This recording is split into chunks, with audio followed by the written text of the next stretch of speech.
అందరికీ నమస్కారం. గురుతత్వం ప్రేక్షకులకు విజ్ఞప్తి.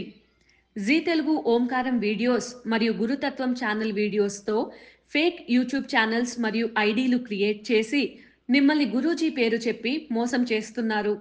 గురూజీ ఎప్పుడూ ఫోన్ కాల్స్లో జాతకం చెప్పరు.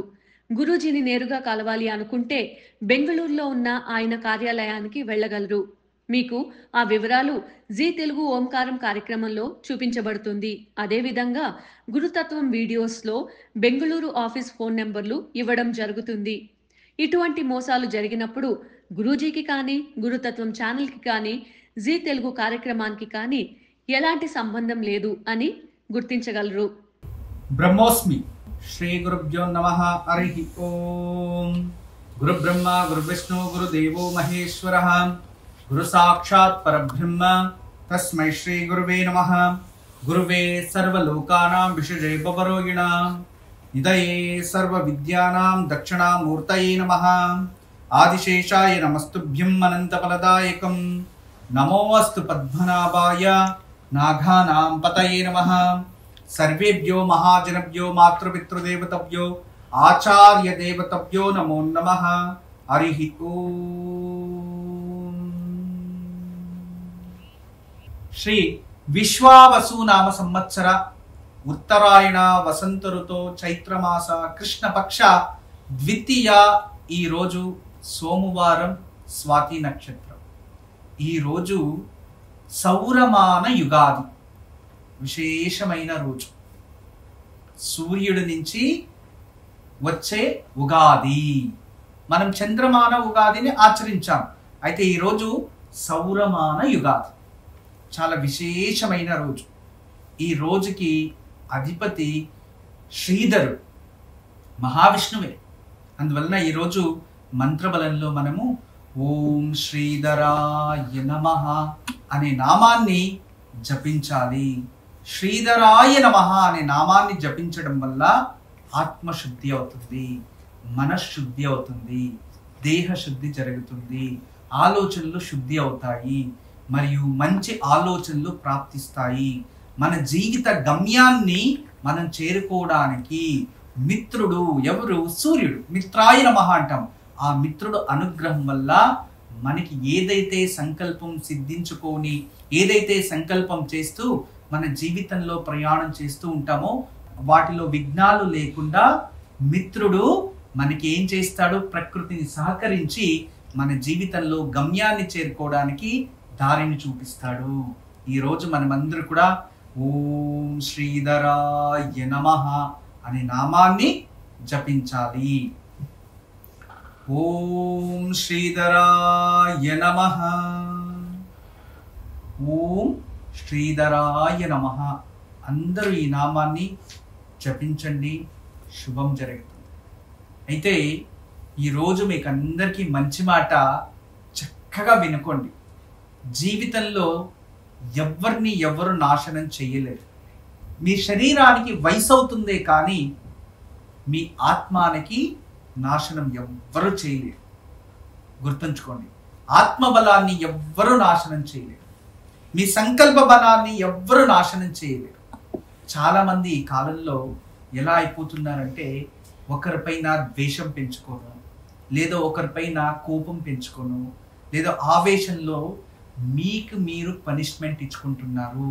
అది చాలా పెద్ద పాపం. గుర్తుంచుకోండి, ఎవరో ఏదో మోసం చేశారనో, అన్నా తమ్ముళ్ళు మోసం చేశారనో, అక్కా చెల్లెలు మోసం చేశారనో, స్నేహితులు మోసం చేశారనో, లేదు నేను నమ్మిన వారు, నాకు ప్రియమైన వారు నాకు మోసం చేశారనో, లేదో వాళ్ళ సంతోషం కోసం మిమ్మల్ని వాళ్ళు ఉపయోగం చేసుకుంటున్నారనో, లేదో వాళ్ళు మిమ్మల్ని ఉపయోగం చేసుకొని మీకు మోసం చేశారనో, మీరు దాన్ని తెలుసుకొని అనుక్షణం బాధపడుతూ ఉంటే అది మీకు మీరిచ్చుకునే పనిష్మెంట్ అంతే. దయచేసి జీవితంలో మీలో మార్పు వస్తే ఖచ్చితంగా మీరు గెలుస్తారు. వేరే వాళ్ళకి మీరు చెడు కోరుకునే అవసరం లేదు. మీరు ఎప్పుడైతే ఉన్నత శిఖరాన్ని చేరుకుంటారో దాన్ని చూస్తే వాళ్ళకి అదే పనిష్మెంట్. గుర్తుపెట్టుకోండి, జీవితంలో మనం ఒకరి నుంచి మోసపోయామనో, ఒకరిపైన కోపంతో ద్వేషంతో మనము కిందకి పడిపోకూడదు. మీరు ఒకరి నుంచి మనకి ఏదైనా చెడు జరిగింది అంటే అప్పుడు దాని నుంచి దూరంగా ఉండిపోవడం మంచిదే. కానీ జీవితంలో అభివృద్ధి చెయ్యాలి, జీవితంలో అభివృద్ధి అవ్వాలి. మన జీవితంలో ఎంత పైకి వస్తామో వాళ్ళు ఎప్పుడు కూడా మీరు పైకొచ్చిన దాన్ని చూసి అనుక్షణం వాళ్ళు బాధపడేలా మనం ఎదికి చూపించాలి. చాలామంది ప్రేమ కోల్పోయో, వివాహ జీవితం కోల్పోయో, సంబంధాలని కోల్పోయి డిప్రెషన్కి వెళ్ళిపోతున్నారు. దయచేసి అర్థం చేసుకోండి, మీ ఆత్మబలాన్ని ఎవ్వరు నాశనం చేయలేరు. అది మీ వల్ల మాత్రమే సాధ్యం. ఆత్మబలాన్ని వృద్ధి చేసుకోండి. ఆత్మబలం ఎంత గొప్పది అంటే ప్రపంచాన్నే నాశనం చేసే శక్తి ఆత్మబలానికి ఉంటుంది. ఒకరిని నాశనం చేయాలని కోరుకునే అవసరం లేదు. నేను అభివృద్ధి చెందాలి అనే ఒక పాజిటివ్ మీరు ఎదగాలి అనుకోండి, ఖచ్చితంగా మీరు ఎదగగలరు. మీరు అనుకోంది సాధించగలరు. మీరు జీవితంలో మీరు అనుకోంది పొందగలరు. గుర్తుపెట్టుకోండి, మనమలకి ఒకరు చెడు చేసి వాళ్ళు మంచిగా బతుకుతూ ఉంటే చెడిపోయిన వారు మీరు ఎందుకు బాధపడాలి? మీరు వాళ్ళకన్నా మంచిగా అయ్యి చూపిస్తే అదే వాళ్ళకి గుణపాఠం. జీవితంలో మన గురించి ఎవరు ఏమన్నా అనుకోని, నీకు నువ్వు మంచిగా అనుకో. ఇతరులు నిన్ను ఏమైనా దూషించని, మీకు మీరు నేను మంచివాడిని, మీపైన మీకు నమ్మకం పెరగాలి. మీపైన మీరు ఆ నమ్మకం పెంచుకోవాలి. అలా ఎప్పుడైతే మీరు చేయగలరో, ఆ సమయాన్ని ఎప్పుడైతే మీరు ఆరాధించగలరో, ఆ సమయం కోసం ఎప్పుడైతే మీరు అనుక్షణం ఎదురు చూసి ప్రయత్నిస్తుంటారో, అదే క్షణంలో మీకు గెలుపుకి మంచి దారి లభించింది అని అర్థం. దయచేసి అర్థం చేసుకోండి, జీవితంలో నేను గెలవాలి అనుకోవాలి, ఇతరుల్ని ఓడించాలి అని ఎప్పుడు అనుకోకూడదు. నేను నలుగురికి మంచిది చెయ్యాలి అనుకోవాలి. ఈ కాలంలో ఎంతో మంది ఉన్నారు ఇతరుల సమయాన్ని వృధా చేయడం, ఇతరుల్ని ఉపయోగం చేసుకోవడం, వాళ్ళ డబ్బును ఉపయోగం చేసుకోవడం, వాళ్ళ పేరును ఉపయోగం చేసుకోవడం, వాళ్ళ గుర్తింపును ఉపయోగం చేసుకోవడం, అమ్మా నాన్నల ఆస్తులను ఉపయోగం చేసుకోవడం, అన్నా తమ్ముళ్ళ ఆస్తులను ఉపయోగం చేసుకోవడం. ఇటువంటి వాళ్ళు ఎంతో మంది ఉన్నారు. అంటే ఒకరిని ఉపయోగం చేసుకొని ఈ చెరకులో రసం పిండుకొని ఆఖరికి వాళ్ళ దగ్గర ఇంకేం లభిస్తా లేదు అన్నప్పుడు వాళ్ళని దూరం పెట్టేసి వాళ్ళపైన ఒక చెడ్డ వాళ్ళు మనకి అని చెప్పి ఒక ముద్ర వేసేస్తారు.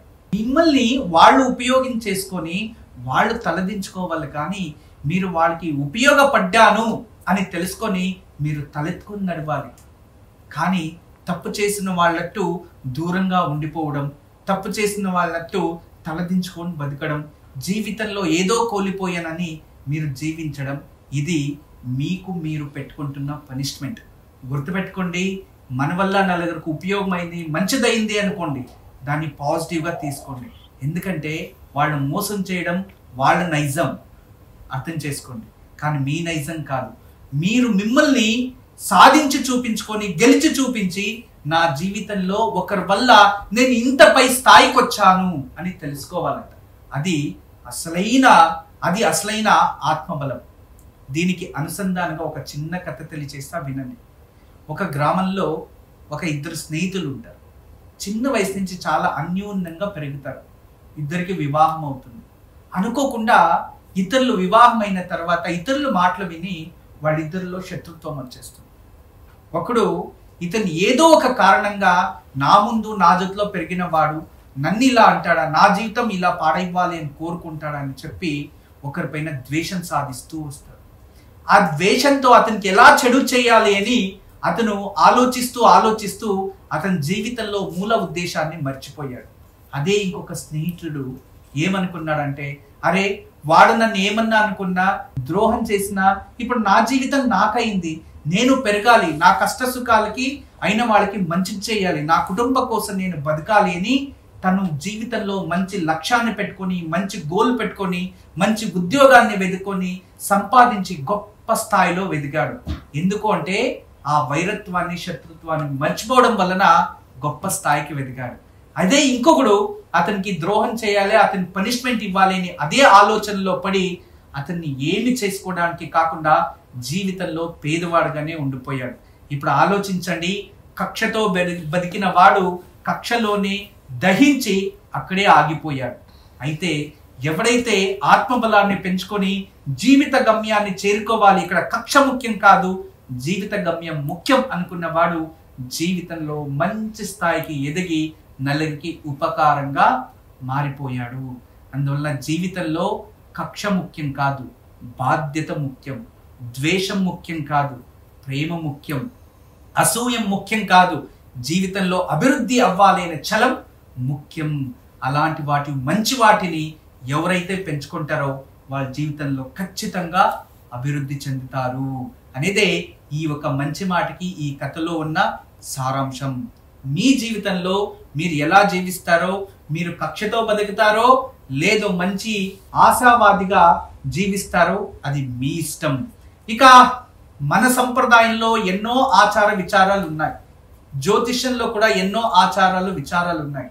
అయితే ఈరోజు మీకు అందరికీ తెలియచేసేది కృష్ణపక్షం శుక్లపక్షం రెండు డివైడ్ చేస్తూ ఉంటాం.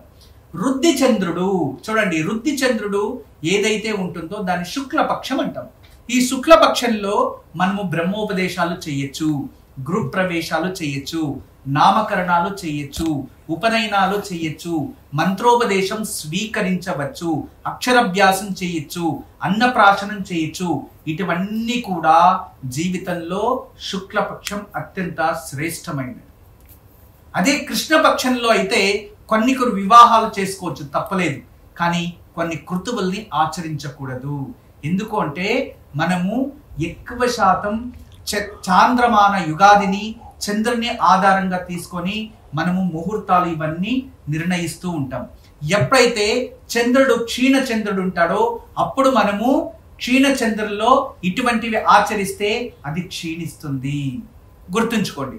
అదే మీరు చేయాల్సినది మృత్యుంజయ హోమం చేస్తున్నారా, అది ఖచ్చితంగా మృత్యు గెలుస్తుంది, అనారోగ్యం క్షీణించి ఆరోగ్యం ప్రాప్తిస్తుంది. దానికోసం ఆచరించవచ్చు. ఇక ఆయుష హోమం, ఆయుష్యం పెంపొందుతుంది, మన అనారోగ్యం క్షీణిస్తుంది, ఆరోగ్యవంతులు అవుతారు. ఇక ఏదైనా శాంతులు చేయాలి అంటే కృష్ణపక్షం ఓకే, ఎందుకంటే ఆ గ్రహాల నీచ దృష్టి తగ్గుతుంది, మనకి మంచిదే.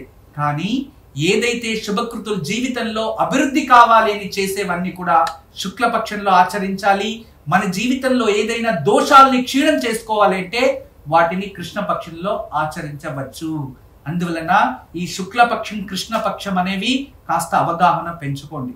ఈ కాలంలో అర్జెంట్ ఉంది, మేము చేసేయాలి, మాకు ముహూర్తాలు లేవు అని చెప్పేసి చిన్నపిల్లలకి అక్షరాభ్యాసం చేసేస్తున్నారు. ఎప్పుడు కూడా చిన్నపిల్లలకి శుక్లపక్షంలో అక్షరాభ్యాసం చేస్తేనే వాళ్ళు మహావిద్యావంతులు అవుతారు, గుర్తుపెట్టుకోండి.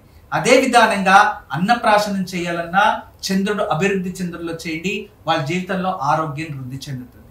తర్వాత మొదటి టైం, ఫస్ట్ టైం మీరు ఎవరైతే చెవులకి పోగులు పెడతారో పిల్లలకి, వాళ్ళు కూడా అభివృద్ధి చెందడంతో ఆచరించండి, శుభం జరుగుతుంది. అయితే ఈ రోజు మీకందరికీ కూడా రాబోయే రోజుల్లో వైశాఖ శుద్ధ తృతీయ బుధవారం రోహిణి నక్షత్రంలో వచ్చింది. ఆ రోజు అక్షరాభ్యాసానికి చాలా విశేషం. అటువంటి సమయాల్ని ఎన్నుకోండి. ఆ రోజు అన్నప్రాశానికి చాలా మంచిది, ఎన్నుకోండి. ఆ రోజు అక్షయ తృతీయ అంటే ఏదైనా శుభకృతువులు, దానాలు, ధర్మాలు, మంత్రోపదేశం, నది తీర్థ స్నానం, పుణ్యక్షేత్ర దర్శనం ఇవన్నీ కూడా శుభమే. అవన్నీ కూడా ఫలాలు అక్షయం అవుతాయి. మరొక రహస్యాన్ని ఈ రోజు మీకు తెలియచేస్తున్న, జాగ్రత్తగా వినండి. ఏదైతే మనము భగవంతునికి పూజించి చిన్నగా అక్షతలని మనం ఎక్కడైతే డబ్బు దాచుకుంటామో అక్కడ పెట్టండి. ఏదైనా దేవాలయానికి వెళ్ళినప్పుడు అక్షతలు ఇస్తారనుకోండి, దాన్ని తీసుకువచ్చి వ్యాపార స్థలంలో ఒక చిన్న డబ్బా పెట్టుకొని అందులో వేయండి. అందులో అక్షతలు ఉన్నాయి అంటే అన్ని అక్షయం అవుతున్నాయి. అక్షతలు లేకపోతే అది చూడండి, అక్షత అంటే క్షయం లేనివి అక్షంతలు, క్షయం లేనివి అక్షతలు. గుర్తుపెట్టుకోండి, అక్షతాహ అక్షయ అని. అలా ఆ అక్షతలని మనము దేవుడికి అర్చించినవి, పూజించినవి, గురువులు ఇచ్చినవి మనము డబ్బుతో పాటు ఒక పేపర్లోనో ఒక బాక్స్లోనో ఆ అక్షతలు వేసి అక్కడ మనం పెట్టడం వలన డబ్బు అక్షయం అవుతుంది అని ఒక నమ్మకం ఉంది. అందువలన మన సంప్రదాయంలో అక్షతలు ఎక్కడైతే ఉంటాయో అక్కడ అన్ని అక్షయం అవుతాయి. అందుకు వ్యాపార స్థలంలో అక్షతలు వేసి పెట్టండి, మీ వ్యాపారంలో లాభాలు అక్షయం అవుతాయి. ఇంట్లో డబ్బు రోజు వ్యాపారానికి వెళ్ళి తెచ్చి పెడుతూ ఉంటారు కదా, ఎక్కడైనా ఒక ప్లేస్, ఒక బీరువా ఇలాంటి ఎక్కడైనా ఒక ప్లేస్, అల్మార్ ఇలాంటి వాటి చోటు ఎక్కడైనా మీరు డబ్బులు పెట్టుకోవడానికి ఒక ప్రదేశం అనేది ఉంటుంది ఇంట్లో. అక్కడ కొన్ని దేవుడి దగ్గర పూజించిన అక్షతల్ని అక్కడ పెడుతూ ఉండండి. ఆ అక్షతలు కొత్త వేసినప్పుడు పాత తీసేస్తూ ఉండండి. అలా చేస్తూ ఉండండి, ఖచ్చితంగా అక్షయం అవుతూ ఉంటుంది. కొత్త అక్షతలు పెట్టండి, డబ్బు అక్షయం అవుతూనే ఉంటుంది, ఎప్పుడు క్షయం రాదు. అదే విధానంగా చాలా మంది స్త్రీలు పర్స్ పెట్టుకొని బ్యాగ్ పెట్టుకొని రోజు వ్యాపారానికి వెళ్తారు కదా, మీరు అంత ఒక డబ్బాలో కానీ లేదా ఒక పేపర్లో అక్షతలు పెట్టి దాంట్లో పెట్టుకోండి. చూడండి, మీకు డబ్బుకి కొరత అనేది ఉండదు, రోజు రోజుకి అభివృద్ధి అవుతూ ఉంటాయి. అద్భుతమైన సంప్రదాయంలో ఉన్న విచారం తప్పకుండా పాటిస్తూ ఉండండి, అభివృద్ధి చెందుతూ ఉంటారు. ఈరోజు నిత్య నక్షత్రం స్వాతి నక్షత్రం. అందువలన ఈరోజు మనమందరూ కూడా తారాబలం చూసేదైతే అశ్విని మఖ మూలా నక్షత్రం వారికి సాధక తార, మంచి రోజు, ఉపయోగం చేసుకోండి. భరణి పుబ్బ పూర్వాషాఢ నక్షత్రం వారికి ప్రత్యక్ తార, అశుభం, జాగ్రత్త. కృతిక ఉత్తరాషాఢం వారికి క్షేమతార, అభివృద్ధి అవుతారు, ఉపయోగం చేసుకోండి. రోహిణి అస్త శ్రవణ నక్షత్రం వారికి విపత్తార, మంచిది కాదు, జాగ్రత్త. ఇక మృగశిర చిత్త ధనిష్ట నక్షత్రం వారికి సంపత్తార, ఉపయోగం చేసుకోండి. ఆరిద్ర స్వాతి శతభిష నక్షత్రం వారికి జన్మతార, ఆరోగ్యం పట్ల జాగ్రత్త. పునర్వసు విశాఖ పూర్వభాద్ర నక్షత్రం వారికి పరమ మిత్రతార, ఈరోజు మీ డే, ఉపయోగం చేసుకోండి. ఇక పుష్య అనురాధ ఉత్తరాభాద్రపద నక్షత్రం వారికి మిత్రతార, అత్యంత శుభకరమైన రోజు, ఉపయోగం చేసుకోండి. ఇక ఆశ్లేష జ్యేష్ఠ రేవతి నక్షత్రం వారికి నైదన తార, ఇది అంత శుభం కాదు, జాగ్రత్త వహించండి. ఈరోజు వాస్తు. చాలామంది నేను చదివిన పుస్తకాల్లో కొన్ని గ్రంథాల్లో వాస్తు శాస్త్రానికి సంబంధించిన కొన్ని ఆలయ వాస్తు, గృహ వాస్తు, ఇలాంటి డిఫరెంట్ మహల్ వాస్తులు ఇవన్నీ వేరే వేరే ఉంటాయి. అయితే గృహ వాస్తులో సౌత్ సైట్ ఎప్పుడు కూడా మంచిదే కాదు అని కొందరు అభిప్రాయం కొన్ని గ్రంథాల్లో కూడా ఉంది. కానీ అయినప్పటికీ దానికి మంచి పరిష్కారాలు చేసుకుంటే ఎటువంటి ప్రాబ్లమ్స్ ఉండవు అని. చాలా మంది ఏం చేస్తున్నారంటే సౌత్ ఫేసింగ్ ఇల్లుతో సౌత్ ఫేసింగ్ సైట్ ఉన్నప్పుడు వెస్ట్ నైరుతిలో మెయిన్ వెస్ట్ నైరుతికి ఎంట్రన్స్ పెడుతున్నారు. ఇది అనారోగ్యానికి దారి, ఇంట్లో డిప్రెషన్కి వెళ్ళడానికి దారి, ఇంట్లో పిల్లలు వదిలేళ్ళిపోవడానికి దారి. దయచేసి మీరు ఎప్పుడే కానీ సౌత్ ఫేసింగ్ దొరికినా ఈస్ట్ ఎంట్రన్స్ వచ్చేలా తూర్పు ఎక్కువ జాగా వదులుకొని ఇల్లు చిన్నగా అన్న కట్టుకోండి. మీరు ఏం చేస్తున్నారంటే పరమటి దిశ ఎక్కువ జాగా వదులుకొని మీరు పరమటి దిశ డోర్లు పెట్టేసి ఈస్ట్ని క్లోజ్ చేసుకుంటున్నారు. ఇది మంచిది కాదు. దయచేసి అటువంటి ఉంటే ఆ ఇంట్లో ఖచ్చితంగా సమస్యలు ఉత్పత్తి అవుతాయి. అన్నీ కరెక్ట్గాను ఉండి సమస్యలు ఉన్నాయంటే శ్రీవాస్తు యంత్రం పెట్టుకోండి, లేదు అంటే ఇల్లే మార్చడానికి ప్రయత్నించడం మంచిది. రేపు మంగళవారం, విశేషమైన రోజు. రేపు మంగళవారమైన శివారాధన చెయ్యాలి. ఎందుకు అంటే రేపు విశాఖ నక్షత్రం.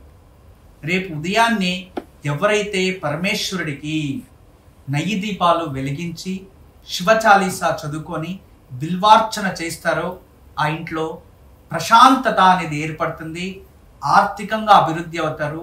మీ జీవితంలో ఏదైనా కన్ఫ్యూజన్ ఉంటే దానికి ఒక క్లియరిఫికేషన్ రేపు సాయంత్రం లోపలే ప్రాప్తిస్తుంది. ఈరోజు సౌరమాన యుగాది పర్వదినం. ఈరోజు సాయంత్రం లోపు ఎక్కడన్నా గోవుకు ఒక నమస్కారం చేసుకుని రండి. గోశాలలు ఉంటే ఏదైనా తినబెట్టి రండి. అంత పచ్చిగడ్డైనా ఇచ్చిరండి మీ చేతుల్లో. ఎందుకంటే సత్పాత్ర దానం మంచిది. గోవులకి దానం మనం ఏం చేసినా మంచిదే. అది మూగజీవులు, వాటికి చేయండి, శుభం జరుగుతుంది. అయితే ఈరోజు సాయంత్రం మన ఇళ్లలో ఒక ఆవు పిడిక తీసుకొని దాన్ని నిప్పు వేసి నూనెలోకి కాస్త బెల్లం వేసి ఏదైనా సుగంధభరితమైన పుష్పాలని అందులో వేసేసి దాన్ని బాగా కలిపి ఆ నిప్పు పైన వేయాలి. ఆవు పిడుకు నిప్పు పైన. అప్పుడు ఆ పొగ వస్తుంది. ఇల్లంతా వేయండి, ఇంటి బయట వేయండి, తులసి మొక్క దగ్గర పెట్టేయండి. ఇంతే. ఇలా చేయడం వల్ల ఇంట్లో క్షేత్రపాలకుల అభివృద్ధి అవుతుంది, ఇంట్లో దారిద్ర్యం దూరం అవుతుంది, నెగిటివ్ ఎనర్జీ అంతా వెళ్ళిపోతుంది. చాలా అద్భుతమైన విశేషమైన యోగక్షేమం. ఇది చేసిన తర్వాత ఇంట్లో ఇంటి దేవుడు ముందు నెయ్యి దీపం వెలిగించి ఆ దేవుడు అష్టోత్తరాన్ని చదువుకోండి. మీ సంకల్పాలు, కోరికలు సిద్ధిస్తాయి. బ్రహ్మోస్మి.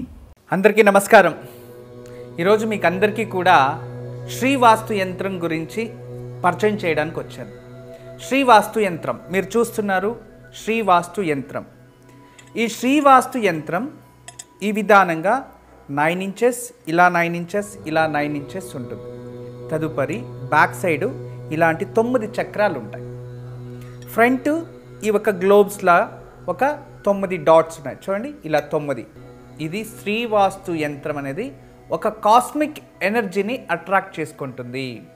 నెగిటివ్ ఎనర్జీని ఇంట్లో నుంచి బయటికి తరిమేస్తుంది. ఇది మీకందరికీ దానికి పరిష్కార మార్గంగా నేను ఇవి సూచిస్తున్నా.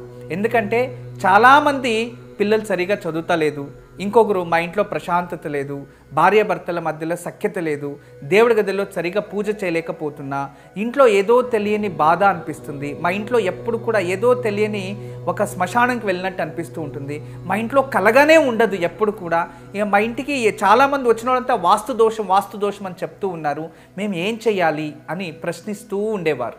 వాళ్ళందరికీ కూడా ఒక మార్గోపాయం చాలా రోజుల తర్వాత రీసెర్చ్ చేసి ఇప్పుడు ఈ శ్రీవాస్తు యంత్రాన్ని మేము చూపిస్తున్నాం. ఈ శ్రీవాస్తు యంత్రాన్ని ఎప్పుడైతే ఎక్కడ ఫాల్ట్ అనిపిస్తుందో అక్కడ ఒక మేక కొట్టి తగిలించాలి, అంతే. పిల్లలు చదువుతా లేదు, చదివే రూమ్లో పిల్లలు ఏకాగ్రతగా చదవాలి అనుకుంటున్నారా, అక్కడ ఒకటి తగిలించండి. మీరు నిద్రించే ఒక రూమ్లో మాకు సరిగా నిద్ర వస్తా లేదు, పడుకుంటే చెడు కళలు వస్తున్నాయి, నిద్రించే గదిలో ప్రశాంతత లేదు అనిపిస్తుంది, అక్కడ ఒకటి తగిలించండి. లేదు ఎవరో వాస్తు దోషం అని చెప్పారా, ఇంట్లో వాస్తు దోషాని కోసం ఇంటి హాల్లో ఒకటి తగిలించండి. లేదా పూజ గదిలో ఏదో ప్రశాంతత లేదు, సరిగ్గా ఏకాగ్రత లేదు, మెడిటేషన్ చేయలేకపోతున్నా అంటే పూజ గదిలో ఒక మేక కొట్టి అక్కడ ఒకటి తగిలించండి. ఎక్కడైతే ఇంట్లో వాస్తు దోషం ఉంది అని ఎవరైనా చెప్తారో ఆ ప్రదేశంలో ఆ ప్లేస్లో జస్ట్ ఒక మేకు కొట్టి దాన్ని తగిలించండి, ఆ వాస్తు దోషం అక్కడి నుంచి వెళ్ళిపోతుంది. చాలా అద్భుతము, చాలా విశేషమైన శ్రీవాస్తు యంత్రం మీ వరకు తయారు చేయించాము. దీన్ని ఉపయోగించండి, దీన్ని లాభం పొందండి. నమస్కారం.